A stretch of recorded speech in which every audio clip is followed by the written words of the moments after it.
Hello, everyone. Welcome to Game Junk Prototype Episode 25, recording on August 23rd, 2020. My name is Frank. My name is Sean. And my name is Andrew.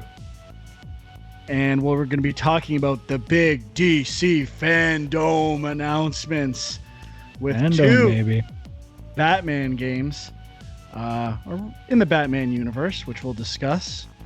And talk a bit more about the Epic lawsuit. Huck is just chomping at the bit. He is all about this litigation, and he loves this shit. He's listening to legal podcasts. He's going for the bar again. He's out of control. Oh yeah. And, we're going to be talking about some stuff we played, including some new Game Pass releases, which I purchased on PlayStation 4. Battletoads and Spiritfarer. So how you guys doing? I had a great time calling in last week. A lot of fun on the road, even though my phone overheated. That was a blast. Love doing it from the car in vacation mode. You didn't get attacked by any more giant caterpillars? No, man. That thing was huge, though. See it on the camera. It was a big one. But that was pretty fun. I think I used up half of my data for my month. I was out of data in 3 more days, and it was the beginning of my cycle, but it's worth it. You got to do it. Absolutely. A little glimpse into the life of Frankie. Yeah, including some stuff that's a little too personal, which where that goes. All right, let's just get into the news. DC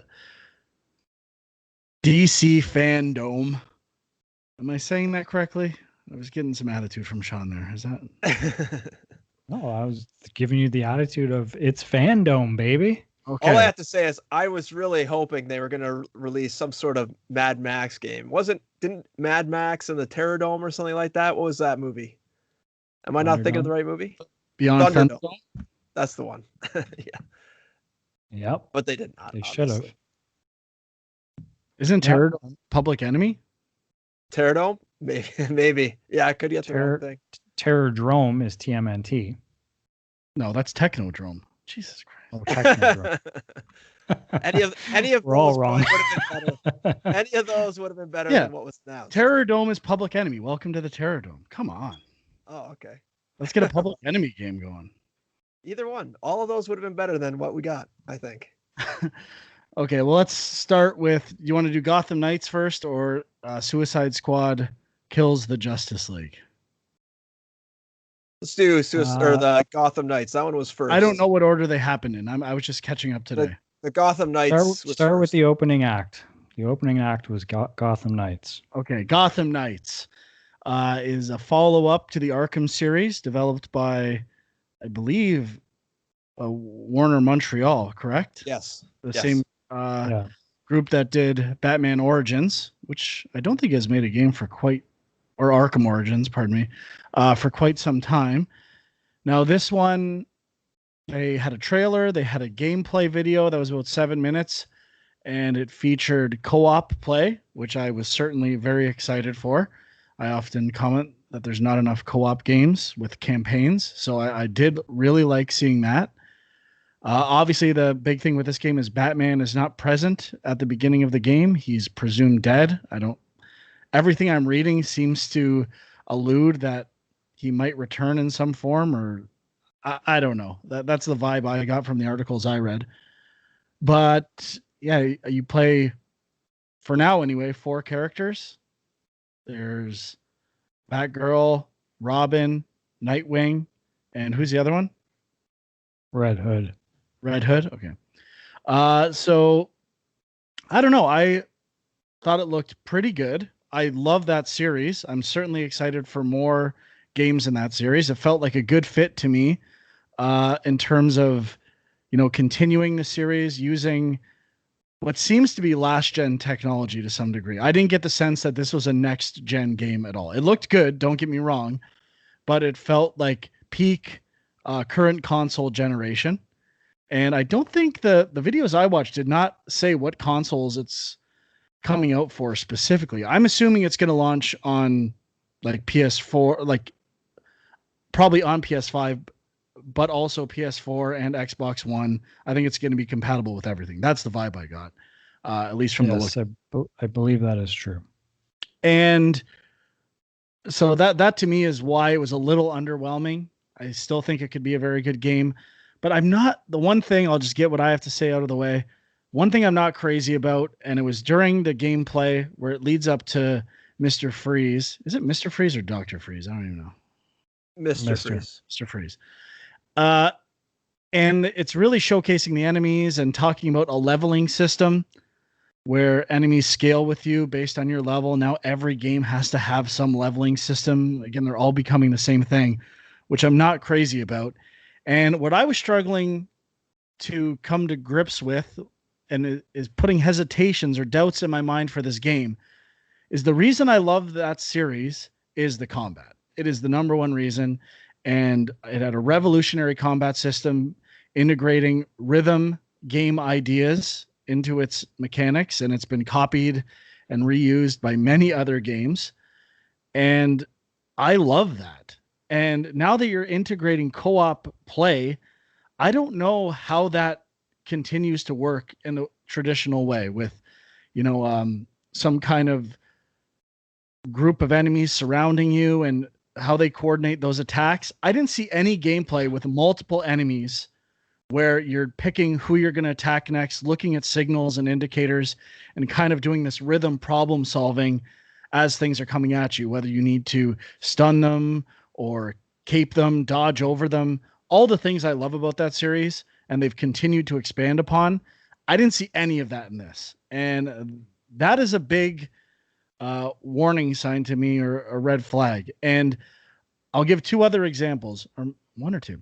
Games that tried to go co-op, maybe not co-op, but use level scaling, and to me, to a bit of a detriment. So one co-op was God of War Ascension, and that tried to do multiplayer, and like the swarming and AI for the enemies attacking, like ruined that game for me, especially on harder difficulties. It just became like having to account for co-op affected how you do combat in that game. It was not as good. I haven't seen too much talk about that, but I feel very strongly about that.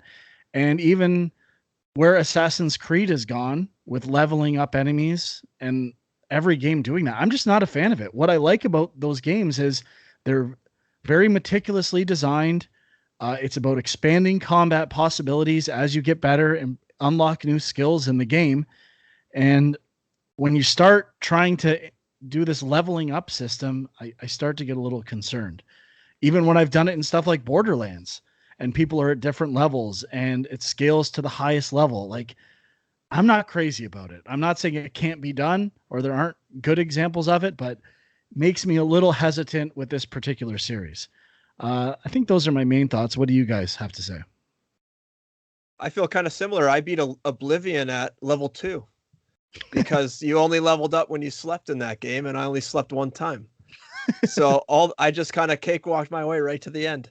But I think I was just looking at the footage a little closer, and you're right, Frank. There is literally none of that sort of like bat sense going off. I need to counter the moves. This literally looks like everyone just shoots at you, and then you go and beat them up. Yeah, and that gameplay definitely when they show the two different styles, and Batgirl is basically taking the move set from Batman, and I think Robin has his own move set, and it's basically one enemy at a time, and how they approach that one enemy, one with stealth and one with like, I guess, elevated stealth or something like that. I'm hoping that's not the case for the game, but that is all I was thinking about when I was watching this stuff. Yeah, this definitely looks like it's more of a combat first, like just button masher from this footage. They did have, I think, all of these characters playable in Arkham Knight, did they not? Well, I guess not Red Hood, but Robin, Nightwing. At a time, you could do Catwoman as well. There was Catwoman side missions in some of those games, and I'm not worried about the characters individually. It's how they work together. And I thought of the other game that I think is a indicator of this type of stuff going wrong, Halo 5, which the co-op fighting and the bosses were just awful, and we're dependent on co-op. We're not fun in solo, and that's another thing you have to worry about. If you're designing the stuff for co-op, how do you make it fun for single player as well?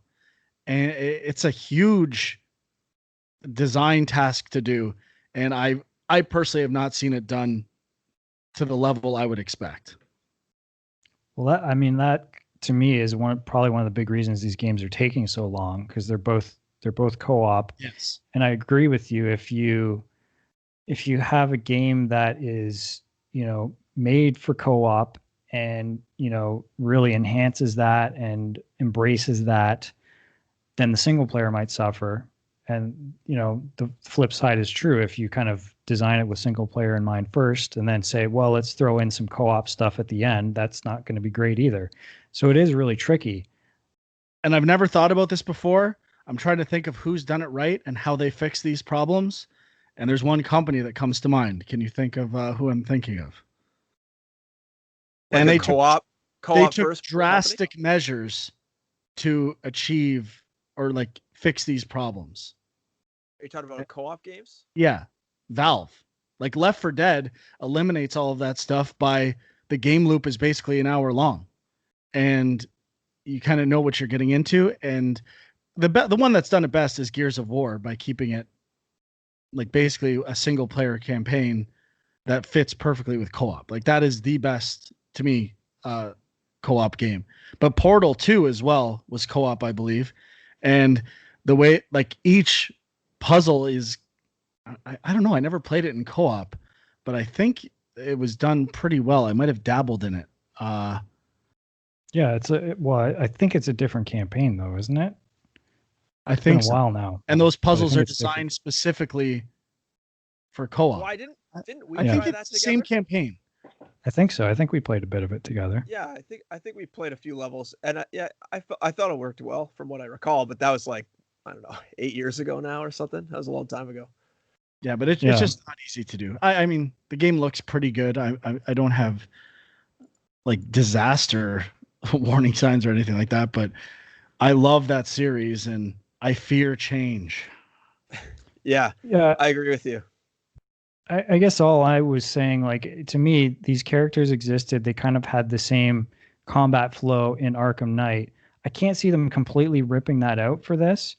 But I mean, the thing that I was more worried about is that I kind of like sort of the detective mode stuff with Batman. And it seems like that stuff is probably going to be gone with this kind of game. It does seem more action oriented. And obviously Batman is not in the game that we know of. So, but there is an opportunity that, let's take one of my favorite aspects of that game, which is like the Riddler trophies. And some of the best ones in Arkham Asylum were the perspective puzzles, right? And there could be very cool opportunities for doing perspective puzzles where you need a dual perspective and you need to communicate with someone else to get half of the puzzle and the other half, or figure out Riddlers from a dual perspective. That sounds like a great opportunity, but you can't do it because, well, maybe you can if you can kind of simulate the other perspective in the single player version. But, you know, when you're catering to single and co-op, you start to limit what those possibilities are. And when I think about that series, like they've always expanded upon it in some way, right? I still think Arkham Asylum might be my favorite, but Arkham City obviously expanded it to a city and it was more open world, but we've always talked about how densely packed that city is. It is, to me, one of the best open world designs in the history of games. And then Arkham Knight expanded it even more. But to me, where that game added something completely new but similar that was amazing was the Batmobile combat. I loved that stuff. And I thought they did the best vehicle combat I've ever played in a game. So to me, the big selling feature of this is co-op. And that's where I have the biggest questions about how that series will approach it.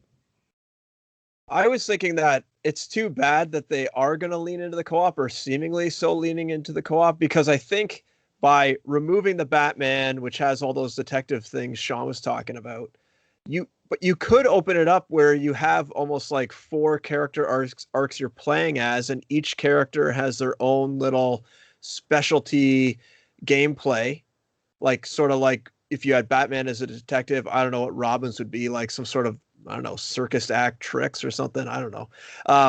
And then each of the other ones, because like, I don't know what the Red Hood does either, but you'd figure they would be able to come up with some specialty gameplay that would kind of keep it fresh as you're going through the game.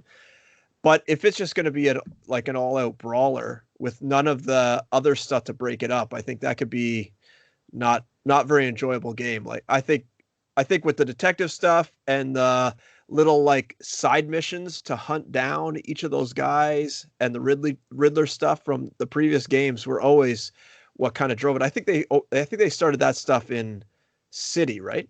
I mean, the Riddler trophies are in through all of them, but I think the like little side quests with the guys that was in City, right? Or was that Arkham Knight? I think it was in Asylum as well, because there was like different side quests with different enemies. There was the whole Scarecrow stuff, I think, where you would go into the nightmares, or was that Arkham City? I think that was Asylum as well, but I thought it was all pretty linear. Like I thought one kind of led into the other as you were progressing through the island. Anyways, I've been meaning to go back and play that game. Yeah, there might have been a few little optional things, but I think you're right. They didn't really go full tilt on the side quest stuff until City. Yeah. Okay. And so I just hope they be clear about one thing. I'm with Sean. I don't think they're going to remove the old combat system. I still think it's going to be there in some form. My concerns are more how that adapts to co-op scenarios. And I could be wrong. There could be cool stuff like new moves through co-op that integrate perfectly into that rhythm-based combat, and communication is a factor there too. So I don't think it's impossible. I didn't see, if they had nailed that aspect, I would have expected to see an example of that in the video. And maybe it's the first video and they weren't ready to show it yet. But if you've done classic Arkham series combat and made it co-op in the way we would expect it to be, that would be a selling feature to the game. Yeah, that'd be pretty neat if they did have a good system. But then again, I don't know how popular online co-op games like this are. Do you think they're really that popular? I mean, it's not like Halo, it's not like PUBG. You're not hopping in for a free-for-all kind of mode. You got to kind of like organize the time, sit down. You can't just hop. I guess you could hop in with randoms, but yeah, I mean, I'm looking forward to it. I always like having co-op as an option in games, but yeah, I agree with you. Like sometimes you sit down and think about it and it's like, how often would I actually play this? Like you got to organize with your friends and stuff. Like it could be tricky, but that's where both this and the Suicide Squad games seem like they're set up to be played single player or co-op, either one. So hopefully both versions work well. And just to add one last thing with the detective stuff, if I remember correctly, Arkham Origins was leaning way more into the detective stuff, if I remember correctly. And that was basically the most poorly received game in the series. Not that it was bad by any means, but maybe that's what drove their decisions here to kind of go more action or co-op. Maybe. I guess, yeah. I mean, for co-op stuff, maybe they just figured detective mode doesn't make sense, but the only other thing I would say is like I didn't get to watch all of the gameplay video, but was just kind of skimming through it. And I did notice, I mean, they have, when you're attacking people, they have like damage numbers coming up and stuff. So it definitely seems like the RPG elements are, I mean, that's the first time they've had that I know of. So that's kind of interesting. But that's what every game is doing now almost. Like that's what Assassin's Creed did. I'm not into that. But I mean, it makes you wonder, and I don't know, maybe this was in the video, like, does that mean they can get new equipment and stuff as well? Or is it strictly like a level up your stats as you progress through the game? They said during the Mr. Freeze boss fight that like this was one of the characters was at level 5, and they talked about fighting that enemy at level 5 versus 15 would mean different powers, like different move set and AI presumably for the enemy as well. So I mean, that sounds like a pretty large undertaking to me, but we'll see. I'm sure it's possible. Yeah, I mean, I'm disappointed this isn't coming out this year. I thought maybe there was a chance just because they've been kind of teasing it for like a year now. But no such luck. Mm-hmm. Any other thoughts on Gotham Knights? Did we mention that it was announced for 2021? I don't know if we did, but I think yeah, Sean we have. just said, not this year. Yeah, so that's all. Yeah, but it could be early next next, year, but we don't know. The next game is not until the year after, so Yeah. I might as well get into that, which is Suicide Squad Kills the Justice League, which I have to say, I watched this one second, and I was disappointed, as always, that there was no gameplay. But there was a distinct visual jump in both art direction and like visuals watching this trailer. Now I know it's a cinematic trailer, but I did get I got an in-game cinematic vibe. I don't know if anyone else did. Like it didn't seem pre-rendered to me. I don't know if they've said anything about it, but what did you guys think from that regards? I thought it was cinematic all the way. I did not think in engine, but I guess it's possible. It's a little more bright and it's definitely like has a more distinct art style in terms of proportions, and it's a little less realistic, I would say, than the Arkham series, which I was happy to see. At least a visual change, and I was a fan of the way it looked. Now, this is Rocksteady's. Now, it's actually I forgot they did have a small game in between this and Arkham Knight, which was Arkham VR. Right. Which fond memories of Huck playing that game at my house and it making him sick the next day. But I'm assuming that game did really well for them. Like it's a really good game. And to me, that was the first like wow experience I had in VR. So I'm assuming that was a really big game for them. I was definitely like disappointed. I'm sure Sean is too, that it's not coming out for a while because we've been anticipating for a long time. My other thought is there was this idea that they're going after, like you're going to play as the villain, but that kind of seemed undercut as well. Like that Superman has this like almost like he's been possessed or something going on there where it's less interesting to me that if you're going to fight an evil version of Superman, like it almost looks like that Brightburn or what was it called? Exactly. Bright Side, whatever. But I called, still movie? feel like it's Brightburn, Superman, and they're worried to make Superman a bad guy, or like for you to interpret the actions of Superman as a bad guy, which other like movies have done. And it's like I thought it would have been cool if you were playing as the villain and your goal is to do bad things and beat Superman. But it still feels like you're the good guys in this alternate scenario with Superman, which is less. Yeah, I agree. I did like so it seems like it's kind of like a post-apocalyptic metropolis that the game is set in, which could be interesting. I think that looks cool. I did not pick up on that. Post-apocalyptic? I just thought it was like Warzone kind of metropolis. Oh yeah, I guess maybe that's more what it is. I don't know. Yeah, it's kind of up for debate, I guess. But like I didn't realize, and now I don't know. I think when we talked about this, was it last week or the week before? I don't know if the title was out there as a rumor. So they had the image Suicide of Squad, not right, Kills. and they had the image of Superman in the crosshairs. So I mean that was kind of I don't know, interesting. Just that it seems like every member of the Justice League is probably going to be a boss fight. Now, of course, this is in the Arkham universe, so it seems like Batman is not in this game either. No, I don't know. I thought I read that one of the games is not in the same Batman universe.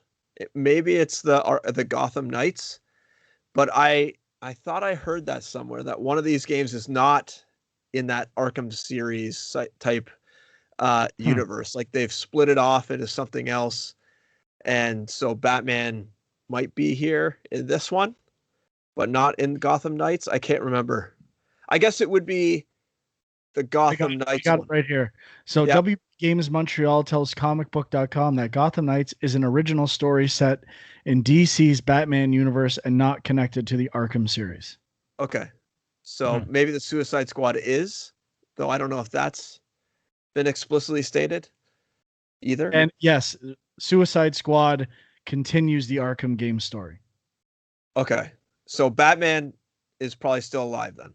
Probably, yeah. And who's in the Justice League? Green Lantern, Superman, Batman? I Who think else is in there? Wonder Woman, Flash. Aquaman? Martian Manhunter, Flash. Aquaman? Yeah, Yeah, and Aquaman. it varies. I think there's lots Did of they different. actually say the Oh, full okay. list? I don't know if they actually said, but I don't think so. yeah, it could be. I mean, there's sort of the main people, and then there's other people that are in and out sometimes. So, Okay. but as far as the Suicide Squad goes, it looks like there's 4 characters, and those are the 4 that you can choose. So it's 4-player co-op, or single player, and you can switch between all 4 characters on the fly, I believe. And it's Harley Quinn, Captain Boomerang. Sharkman? Yeah, what's the shark guy's name?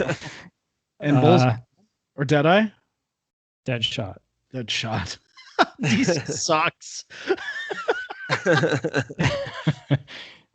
Shark King or King Shark? King Shark, sorry. So yeah, those are the 4 characters. Now I thought originally maybe that because as we saw from the sort of teaser for the movie, there's a lot of characters. The roster for Suicide Squad is pretty huge. I thought maybe you'd be able to pick up and recruit more people along the way, but it seems like it's just those 4. Now, did you guys watch just the trailer, or did you watch like the FanDome thing with Will Arnett? I did not watch the thing with Will Arnett. Okay, trust me, that was a good choice. He is so brutal. He is like the worst person you could have got. He's like, I'm a hardcore gamer and like all this stuff. I'm like, give me a break, this guy. I think he was is known for being a pretty like big gamer. I can't vouch for his hardcoreness, but anyway, it seemed phony to me, but you never know. It could be true. But yeah, they were talking. They had an interview with, I guess, the creative director after the trailer, and he was bringing up some stuff that I found a little strange. He seemed to be talking up the like gunplay that he said, like gunplay that we're known for, and I'm like, the Arkham games aren't known for gunplay. Like what's he talking about right now? I would say the Batmobile combat is gunplay and very good. Okay, I guess so, but this is not the same type of gunplay. I mean, it's not like Halo. I think that's what Red Hood is in the Gotham Knights game as well. I think he uses guns. Yeah, and that's fine, but he was just playing it up like they have already put out a bunch of games with awesome gunplay, and I couldn't think of any. I guess you're right, though. I guess the Batmobile would be considered that, but I don't know if it was really the same. You're not like doing this teleport thing that the Boomerang guy is doing and all that stuff. So I don't know. It seems it's a little weird. I don't really know. It looks like they did. They did a game called Urban Chaos Riot Response. That was their first game. Never heard of it, but I don't know if that has gunplay in it. I need to check this game out.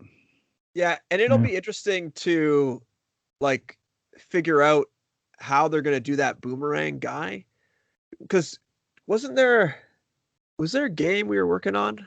I recall having a game where we were trying to solve like a teleportation issue like that.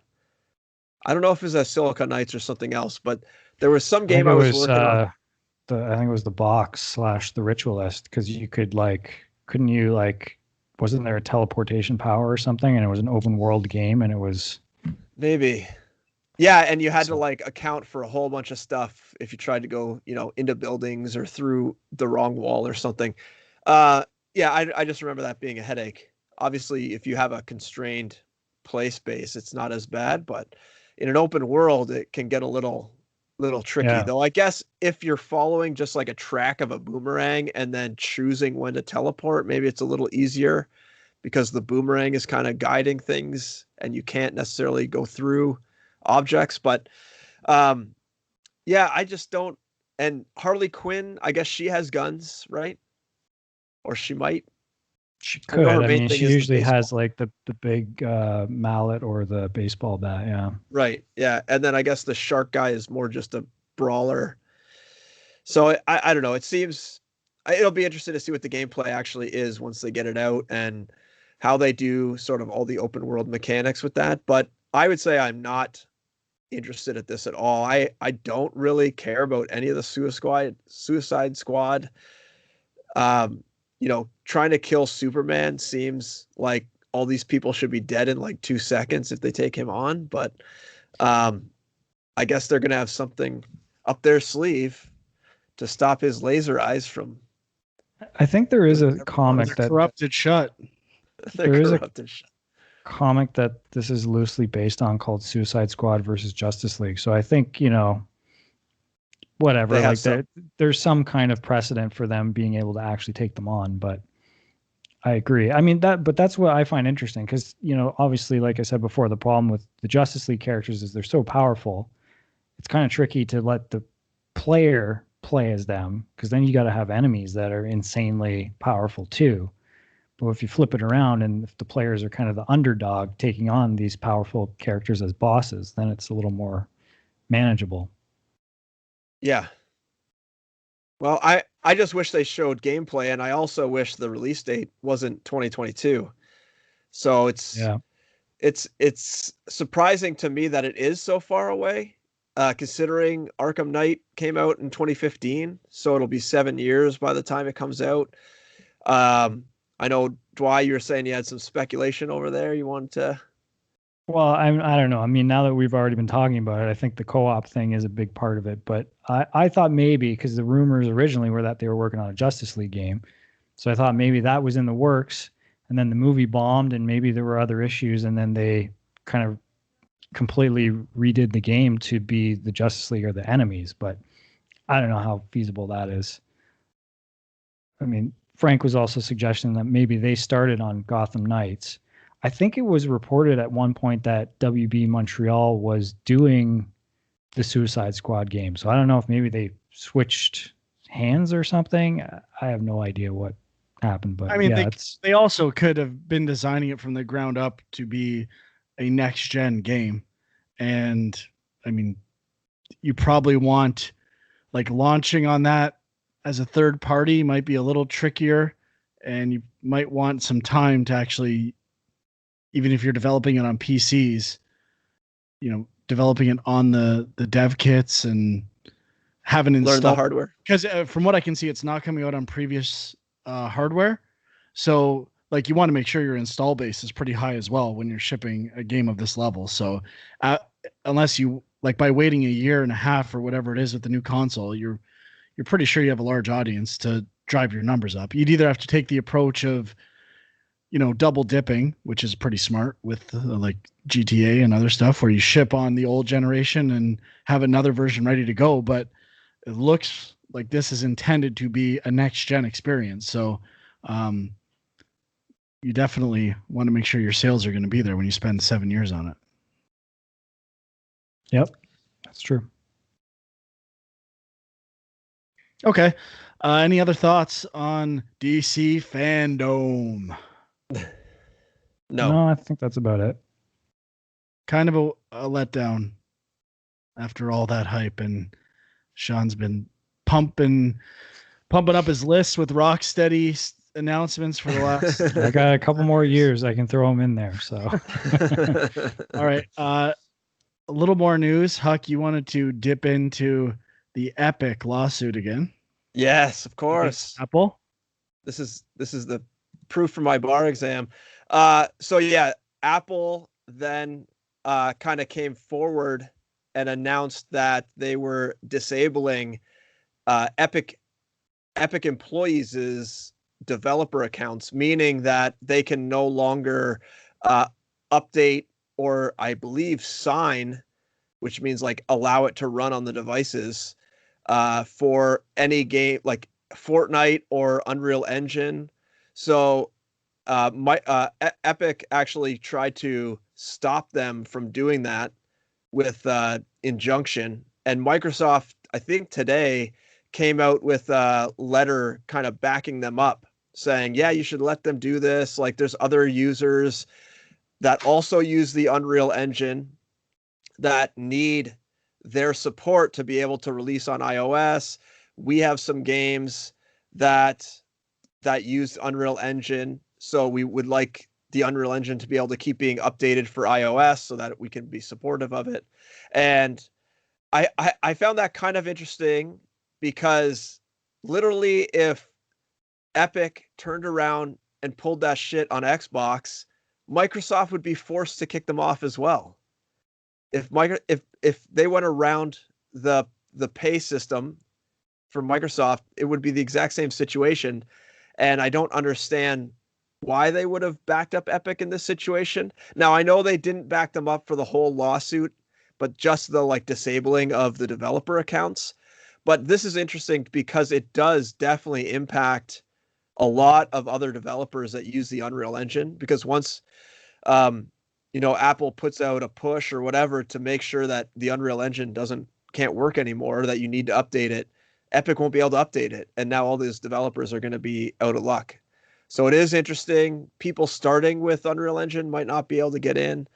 It's really interesting. And I think Epic really may have done more damage than they think. And from what I recall is that Apple just wants them to remove the exploit or the payment workaround. And Epic seems to be refusing to do that, which is what led them to remove the developer accounts, I believe. So I think it's interesting. And if Epic keeps kind of like their head in the sand, it could really impact a lot of other developers, not just Epic, which is why I find it interesting. Yeah, I mean, it's a pretty big move by Apple, and it's like all of a sudden it pulls a lot of other developers into this situation. Like essentially they're holding the Unreal Engine hostage. And I don't know if Epic thought that could be a side effect to this. I don't know if they planned for that, but that's got to be an issue for them. Now, the Microsoft thing, I think I read that Microsoft is using the Unreal Engine for some of their first party games. So I think they said like Forza Street, for some reason, that was a big one for them, where they are developing it on Unreal, and without this, they would not be able to release it for iOS. Apparently, it seems like it's a big deal for them. Yeah, so that's interesting. I'm following it just to see how this works out, because there could be a lot of smaller devs too that are impacted. I know that they seem to be anyways going to the Unreal Engine because of sort of like the Epic Store and how the Epic Store has a lower cut. And I believe there's even an additional cut that you get if you're using the Unreal Engine. So I have a feeling some users, and with the that new demo they put out that blew everyone's socks off, whatever they called that, I can't remember, that like basically Unreal Engine 5. I have a feeling people are starting to go there because it looks really impressive. So it'll be interesting. Now, obviously that Unreal Engine 5 is not really going to be running on iOS, but it's still interesting to see if a lot of people are using it and now kind of screwed out of the iOS market. Yeah, I mean, it does feel like this thing is going to be settled based on sort of public pressure and moves like this. Like, I really don't know if it's actually going to be settled in court, but I kind of think it is. I think everyone seems to be sticking to their guns here, and kind of like what we had talked about, I guess 2 weeks ago, or maybe it was last week. No, it was last week. It's all going to come down to like kind of legal precedent stuff. Like, what are the rights of developers and consumers and stuff like that? And it's kind of new territory. So I don't know where this is going to end up. Yeah. Someone would have buckled already, or like at this point, it just seems to be doubling down on everything. Yeah. And that's all I really had. I just want to bring it up because I don't know if there's been a lot of people really talking about how it could impact other devs. Yeah, it's a big deal for sure. Okay, let's get into what we played. I think mostly we're going to be talking about a couple of big releases. Sean, do you want to go first here? Sure. Well, I guess we'll probably talk Battletoads, but the other thing I played a little bit of this week, and it's like I don't really have much to say about the game itself. This is more about my experience of trying to play the game. So I tried to check out Microsoft Flight Simulator, which there's been a lot of talk about. I don't know how many years it's been since the last Flight Simulator game, but I have fond memories of playing one of the previous iterations at some point. And this new one, is using like real map data and stuff like that. So, I mean, it seems pretty interesting. And from what I'm hearing, the graphics are amazing. So I tried to load it up on the old Alienware. So first issue, I mean, this thing took forever to download. When you try to download it, so it's on Game Pass for PC. And you could preload it, which I did, but that only downloaded about like a 200 or 300 meg file. And it wasn't until like if the game actually launched and you try to start the game, then it actually downloads the full game, which was like, I can't remember how big it was, but I feel like it was like 30 gigs or something. And the problem was that there was times when I thought it was downloading and it was just sitting there spinning, and I guess it couldn't connect to their download servers. So like it took me a day or two before I actually was able to connect and download. And then it took me like 12 hours from that point on. So by the time I finally got it downloaded, I loaded it up, did some of the tutorials, and it was working pretty good. It looked pretty good. The computer I have is certainly not cutting edge stuff, but it was recommending sort of like the high graphics settings. So not like the absolute ultimate settings, but sort of one step down from that. And it was working pretty good. The occasional little hitch there, here and there, but it was not bad. Then once I actually tried to do sort of a real flight where like I tried to take off from Pearson Airport, and it was actually, like real buildings around and stuff, it was just chugging. Like it could not keep up. And I don't know if that was an internet connection thing, which shouldn't be, or a graphics thing, but I tried turning down some of my graphics settings and that still didn't really fix it. I think I'm going to try updating my drivers next, but this is just why I'm not a PC gamer. Like, I don't know when this is supposed to come out for Xbox at some point, but it's just such a pain. I mean, I spent a few days. I'm not that interested. I just kind of wanted to check it out. And even that, I've been frustrated and kind of unable to really do that. So that's Flight Simulator. Yeah, I've been wanting to check that out. I also did the pre-install, but I didn't try it out yet. But I just wanted to mention it's developed by Asobo Studio, which did A Plague Tale: Innocence. Oh, yeah. And I think these guys have some serious chops over there. So shout out to those guys. So according to this, the download size is 150 gigs. Sorry. Oh, maybe you didn't have the data for Toronto area. Maybe. I don't like, and that's the thing too, is I think you can turn off whether it tries to read the real-time sort of map data. And maybe that's another thing I could try, but I don't know. I started Googling it. There's all these sites that are like, here's some recommended settings. And I'm like, oh, fuck, like such a pain. Yeah, I think I was watching a Digital Foundry video about it, and they said like if you had all the map data that it uses, it'd be like a terabyte or something. Like there's just so much. I have a feeling they kind of like try to stream it in and out from your hard drive as you need it or as you kind of go to different areas. Yeah. So I don't think it's going to be very internet friendly for a lot of people. Yeah. Anyway, I hear it's good.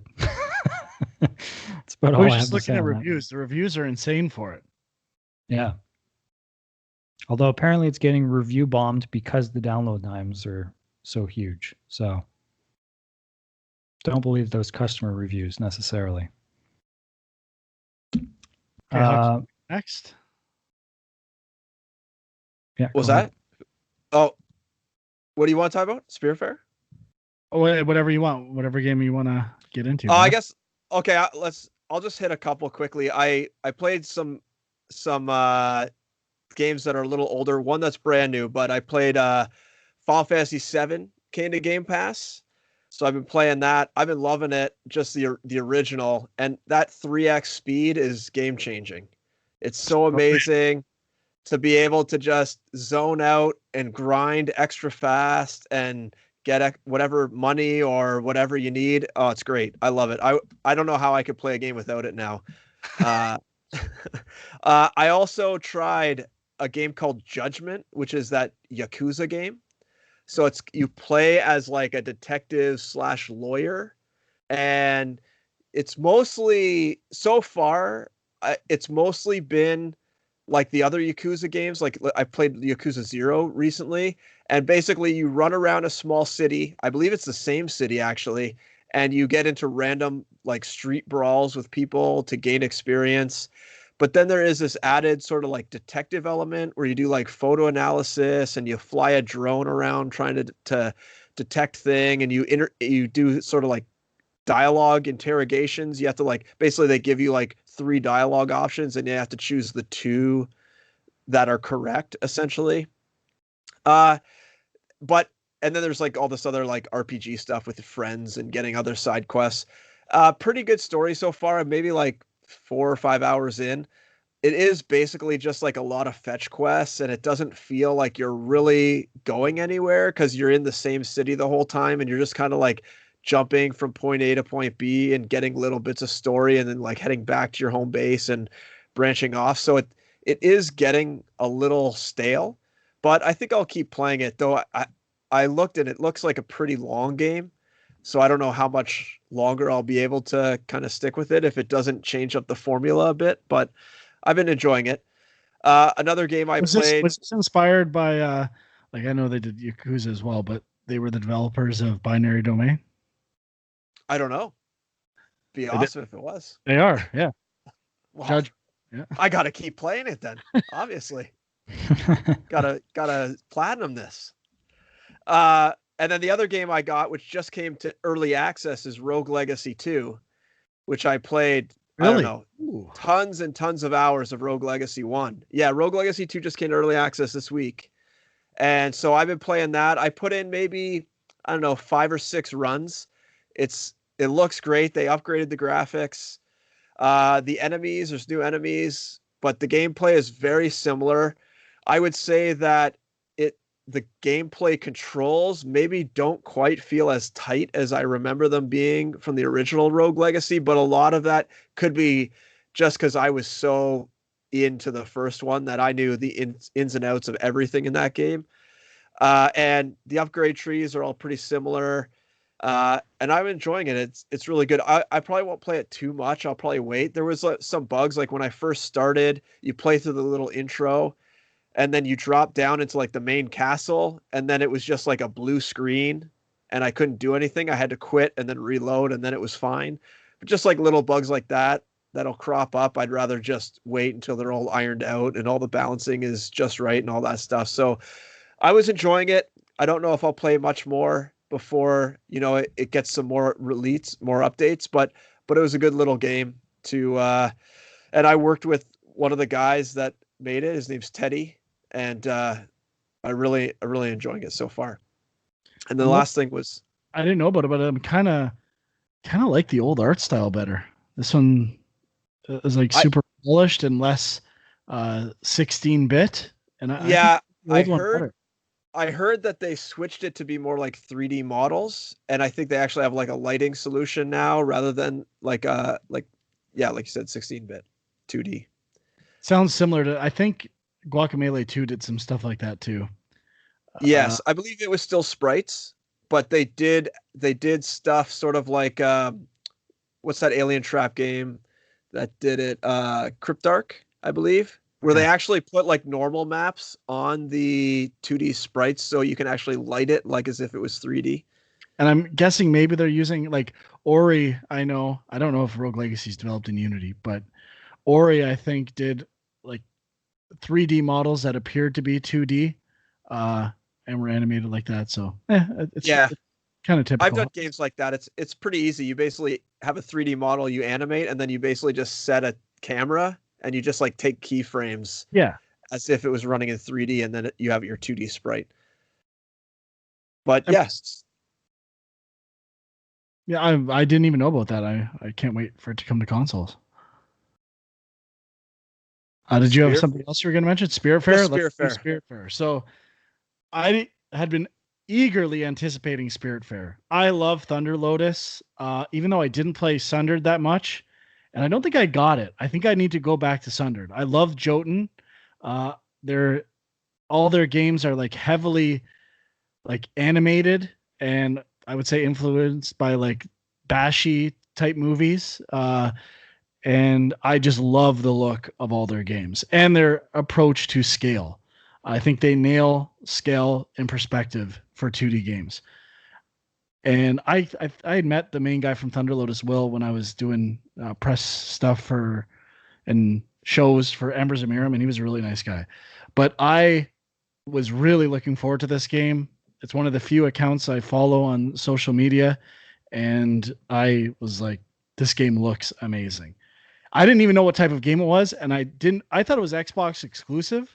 It is on Game Pass, but it's on every console right now. And I had no idea what type of game it was. I would always see these kind of animation clips, and I hadn't done that much research.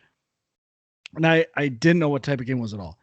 And it's like a management game, like a management simulator type game.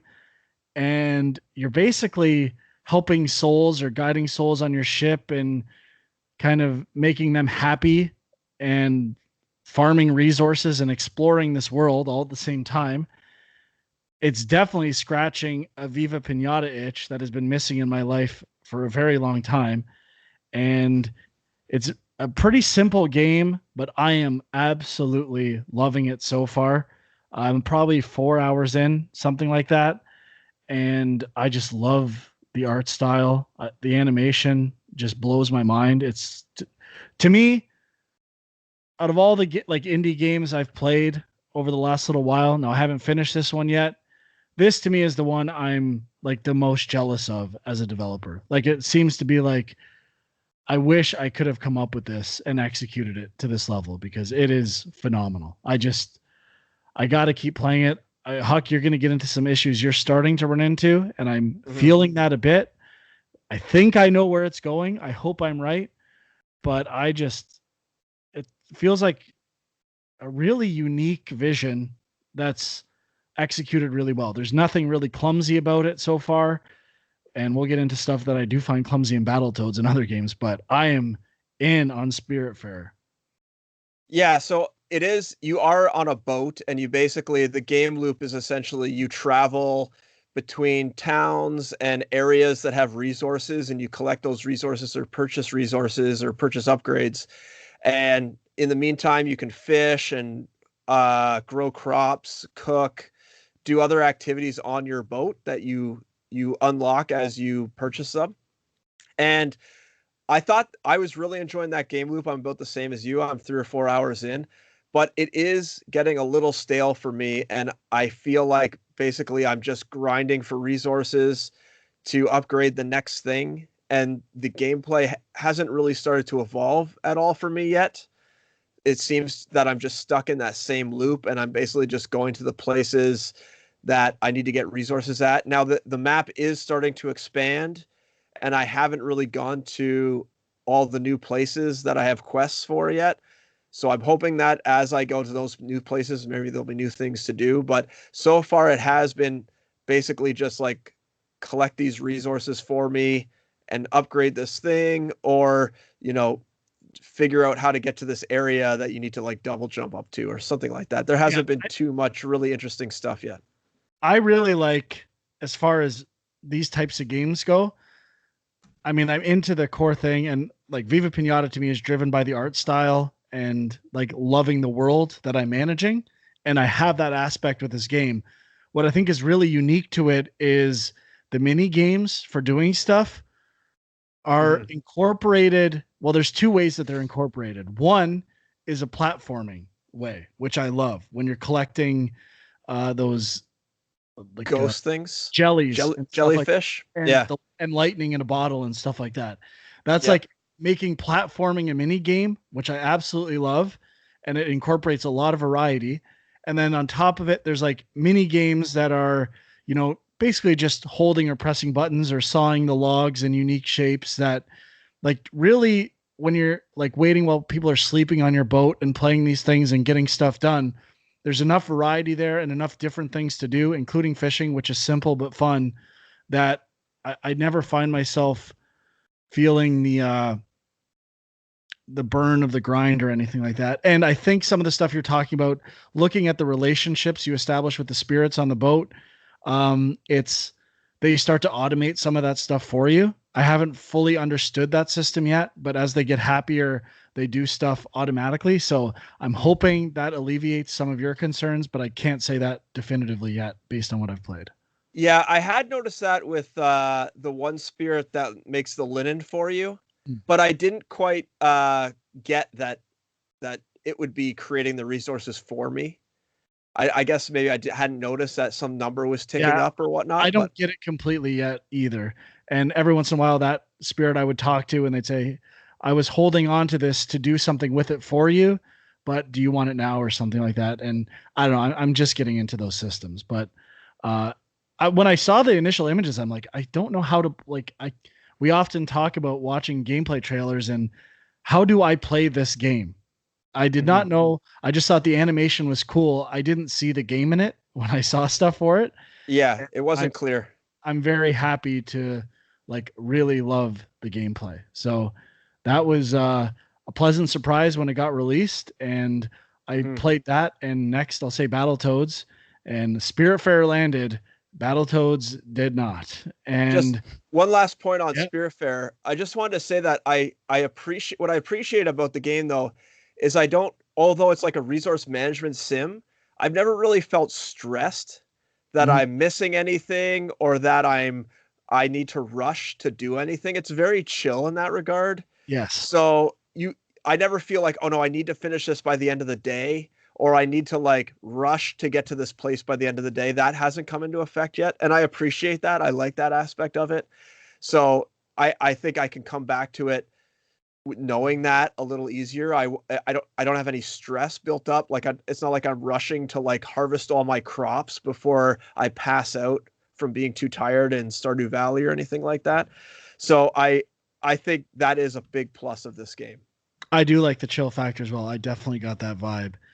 And I would say it did make me think I should play Stardew Valley. You just mentioned it, and I hear very good things about it, and I've never played it. So might have to tackle that at some point. But I'll say briefly, I did start Crosscode. And yes. It was just I wasn't going to beat it before I went on vacation, so I stopped. But I was really liking it. It was awesome. It's pretty sweet. And then Battletoads, which we knew was coming out. And I have to say, the art style has grown on me a lot. That was the biggest, when it first got showed, I'm like, I'm not digging this at all. Playing it, I kind of like it. And I like the 3D backgrounds with basically cartoon textures applied to them. I think all that stuff looks really good. The game looks awesome. The gameplay is a bit better than I thought it would be. And I can't quite nail it, but I just am not compelled to play it at all. And part of it is I find like some enemies are super easy, and then other enemies I'm getting hit by their attacks, and I'm dodging them. I'm using the mechanics, and I feel like it's not teaching me how I should be approaching these things correctly. Like if I'm supposed to be using the tongue grab, and I don't know, the enemies variety is just not doing it for me. But mostly the biggest problem for me is the writing and the humor in it, which I'm not digging at all, and I can't skip it. And the mini games are not fun, and I have to play them a lot. Like I had to do a bunch in a row, and it's just button mashing, and it's not funny.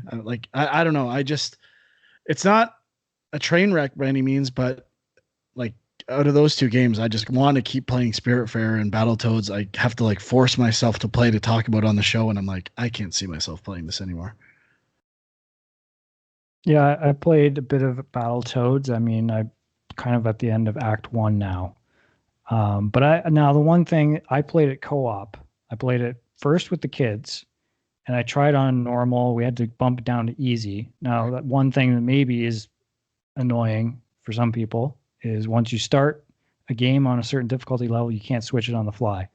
So I started on easy, played for a bit with them, later recruited Alicia to keep playing with me. And I was having fun with it. But I do think that with brawlers, I don't know that I love brawlers. I mean, they're kind of a genre that's more nostalgia than anything. I know Streets of Rage 4, I played a little bit of that. Seems like, a lot of people really appreciate that game, and I do think it has a little more precision. Like I found with co-op especially, Battletoads gets real chaotic. It's hard to figure out who your character is and what's going on at times. But I didn't mind some of the humor and stuff. I mean, some of it falls flat, but I don't know. I guess overall I like the tone of it. I like the look of it. I did find some of the controls a little weird. Like the whole tongue thing, it's like you hold down the left trigger and then there's a different button, whether you're trying to hit like a collectible or you're trying to attach to a ring or you're trying to pull an enemy. It kind of feels like they all could be one button because I keep forgetting which one's which. But I don't know. Maybe that wouldn't work either. I'm not too sure. It's just something about that I found a little weird. Fits into the brawler thing where you can't. The biggest complaint with those games is that they're too simple sometimes. There's not enough going on and it gets repetitive. So I think the game has done a good job of introducing stuff to add variety, but as it becomes more complicated, I become less interested. It's like it can't win. Yeah, I agree. The mini games are a bit dull. Like I was kind of like appreciating that they broke up the action, but they just weren't very interesting. Yeah, I don't know. I don't know if I'll play it much more. It was better than I thought it would be, though. I'll be honest. Yeah, I mean, I obviously liked the original NES game, but like I think a lot of people never made it past that speeder bike level until I used the Game Genie. So it's just one of those games that's like I owned it because I was really excited about it and really liked the characters and the sort of the rip-off Ninja Turtles thing they had going on. But it just was so hard. And so I can't really say, I don't know if you had any thoughts on the difficulty that you saw so far, but I mean, on easy, it is a little easy. Yeah, I mean, there's just some weird things like the bubblegum spitting and stuff like that. Like when I started the game, I saw these pink dots on my health bar and I'm like, I don't know what these are for. Like those should be hidden until you get that ability. I felt like I was not learning other stuff correctly, like the B moves and stuff like that. I remember the old game had special moves, and I'm like, are those to activate something that I'm not doing correctly? And then you find out later it's for something you haven't even learned yet. And I don't know. I just think it's the design and teaching its mechanics is not the best. Yeah. I was surprised that they did a speeder bike level pretty early on as well. That kind of goes on forever. I mean, it's certainly not as hard as the original, at least on easy it's not, but it started to get repetitive. So, and there were some jumps in there that feed into my design complaints. Like you learn to jump over these things, and then you find out there's jumps that if you jump too early, you end up in a pit and you can't see the pit based on the perspective. So I didn't notice a visual cue to know that it was a pit jump versus a regular hurdle jump or something. Like I think it's better than the old one. The perspective is an improved perspective, but it's still got flaws. And everything to me seems fixable. Like how quickly you introduce mechanics and like playtesting to me should have revealed a lot of this stuff. Yeah. I mean, for me, it kind of falls into the value proposition thing where it's like it's kind of the perfect game to be on Game Pass because I'm sure if it came out and even if I was excited about it, I haven't checked the reviews. I'm assuming they're pretty mediocre. I probably would have been like scared off and just said, why bother? But on Game Pass, I mean, playing a couple hours of it, I think it's pretty short anyway. I think, it's about 3 hours. It's not bad. Whatever. Yeah. I will say Spiritfarer, going back to value proposition, it's $40 on PlayStation. And I'm assuming the Switch as well in Canada. So I think it's supposed to be around 20 hours to beat, but it is more expensive. So as a value on Game Pass, it's pretty good, even though I paid for it on PlayStation to support the developers, and just I'm a fanboy. I am a complete Sony. I want trophies, baby. Cool. Yeah, Huck, you said you played a little bit of Battletoads, but you're just more just the impressed with first Streets of level. Rage. Yeah, I Yeah. would say Streets of Rage 4 is better. I actually played through all of Streets of Rage 4, and I was actually interested in continuing to play it. Battletoads, I played the first level. I thought it was okay. I didn't really like play with each of the characters, so I don't know if their gameplay really changes. But it just seemed They pretty do have basic. different attacks and stuff. Do they? Okay. But yeah, Yeah. I also found that like tongue thing kind of awkward. I wasn't really sure what I was doing. It wasn't very well explained. I was trying to like, I thought I was doing it correctly, and then I realized I was not at all. And I don't know. It was weird. Sorry. I was just gonna say if it's only 3 hours, I might go back to it and try to power through just to see what else kind of like mini games you're talking about it has. But right now, I like Frank said, I'd rather play Spiritfarer or Crosscode or any of the other games I have sort of in the queue.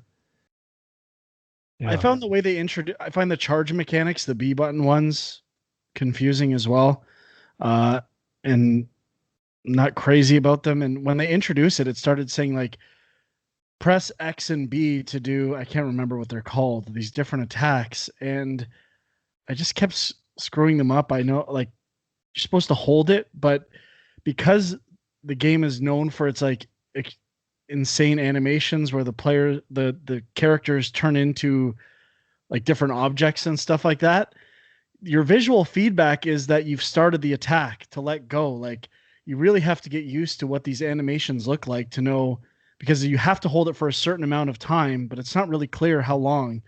And getting that timing down, I found to be a little annoying. Yeah, that's true. And the launching was cool, but I find myself never using it. I don't know what advantage it's supposed to give me for launching, and I haven't run into enemies that you exclusively launch. And it could be these different enemy types are designed to, you're supposed to be using one type of attack on them. Like that's one thing Ghost of Tsushima did really well for me. Like switching the stances was like well taught and motivated for like different types of enemies.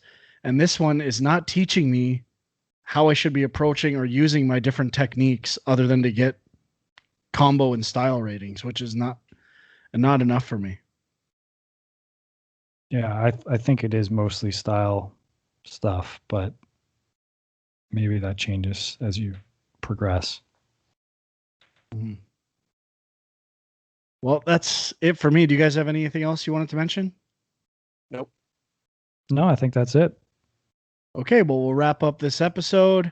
Be sure to check us out on youtube.com/GameJunk. Correct? Where you can got it. See bread revelations and crazy stuff going on there. And Twitter.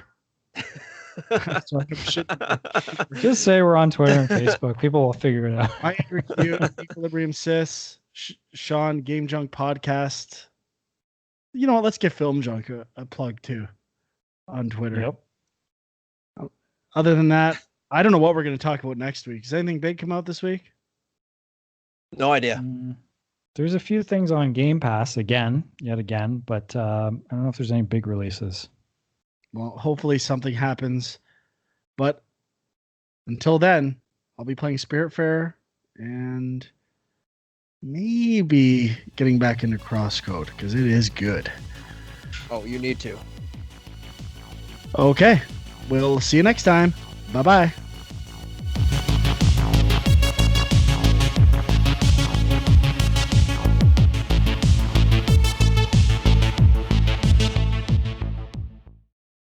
Hey, Frank, your camera keeps trying to focus. I don't know if it's like dark in the room or...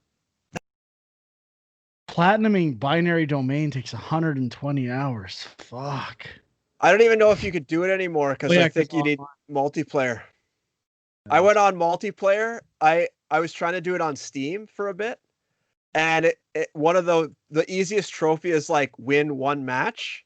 And I sat in a multiplayer room for like 30 minutes and not a single person came in, so I couldn't win any matches. I was just in it by myself. So I don't know if it's possible. You'd have to like coordinate with buddies. Is the video really like pixely for me? Maybe you're downloading Microsoft Flight Simulator at the time. Probably.